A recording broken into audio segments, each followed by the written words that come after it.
so यहाँनिर चाहिँ मैले चाहिँ भिडियो खिच्ने चाहिँ पर्मिसन लिइसकेँ अनि यस्तो हुँदो रहेछ अनि यो चाहिँ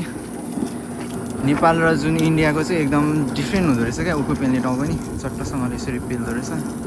पेल्नु हुँदो रहेछ अनि मिसे चाहिँ यस्तो टाइपको छ अनि यो चाहिँ कुरुमा होइन कार हो सानो कार अनि यहाँनिर गर्ने अनि मजाले पेल्ने मेसिनबाट कति आनन्द तरिकाले तर यहाँनिरको यो जुन सातो किवी छ एकदम स्मल छ क्या त्यो हाम्रोतिर चाहिँ एकदम ठुलो हुन्छ यता नेपालतिर चाहिँ एकदमै ठुलो हुन्छ क्या यो जुन सातो किवी छ एकदमै ठुलो हुन्छ क्या अलि लामो खालको तर यहाँनिर चाहिँ सानो टाइपको हुँदो रहेछ कस्तो ब्लर आइरहेछ